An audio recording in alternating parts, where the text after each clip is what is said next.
పరిస్థితుల్లో నా సైట్ ఇవ్వండి, నా డబ్బులు ఇవ్వనప్పుడు నా సైట్ నేను తాళం వేసుకుంటానమ్మా. వాళ్ళెవరు పోరాడంటే నా సైట్ మీద వాళ్ళకి ఏం రైట్ ఉంది వచ్చి కూర్చోవడానికి? ఇది వరకు ఏమైంది 2 సంవత్సరాల నుంచి? ఏమైంది? వాళ్ళు ఇచ్చేవచ్చు కదా కోటీశ్వరులు బంధువులందరూ కూడా. నా సైట్ కోసం ఏమిటా పోరాటము? నా సైట్ మీద ఏమిటా కంపు అంటే నేను ఇచ్చి బాధపడుతున్నాను సార్. సైట్ ఇచ్చి దాని మీద ఎందుకు రగడ అంతే. అదే కావాలా మనకి జీవితంలో? మరేం అక్కర్లేదా? ఏమయ్యా భర్తలు అక్కర్లేదా? పిల్లలు అక్కర్లేదా? భార్యలు అక్కర్లేదా? ఆస్తులేనా? అవే పెడతాయా మనకి? అవి అన్నాలు ఉంటాయి. సస్తే 6 అడుగుల స్థలంలో కాలుస్తారు. సస్తే 6 అడుగుల స్థలంలో కాలుస్తారు. ఏం కావాలమ్మా ఆస్తులు? ఎందుకది? దేనికి ఆ పరిస్థితి? అంటే నేను బాధపడి చెప్తున్నాను మీకు, మీరు అన్యదా భావించవలదు.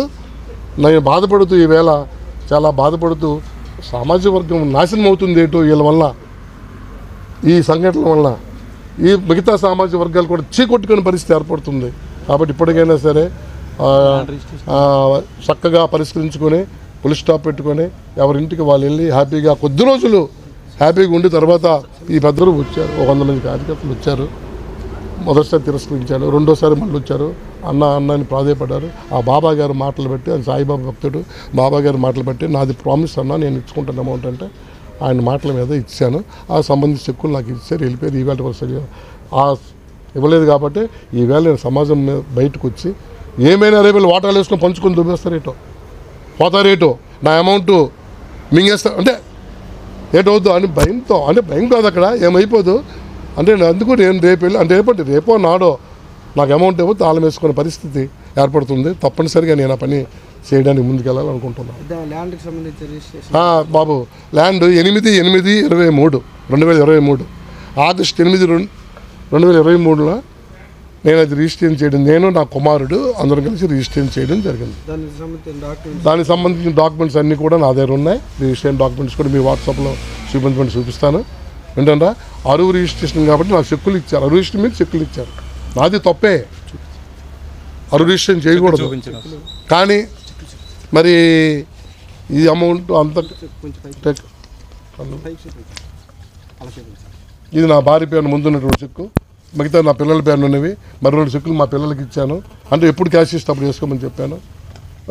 వాళ్ళు కూడా దశల వారి ఇస్తామన్నారు. ఈ వేళకి నాకు 1 year అయింది. దీన్ని సింపుల్గా తన కుమార్తెకి 65,000 ప్రతి నెల వేస్తే నేను వాణి గారు ఒప్పుకున్నారు, శ్రీని గారు ఒప్పుకున్నారు. ఈ 60 లక్షలకి ఇంట్రెస్ట్ ఎంత అవుతుంది? బ్యాంక్ ఇంట్రెస్ట్ మీరు చెప్పండి ఒకసారి. మీరు చెప్పండి అంటే మీరు చెప్పండి ఎంత అవుతుంది?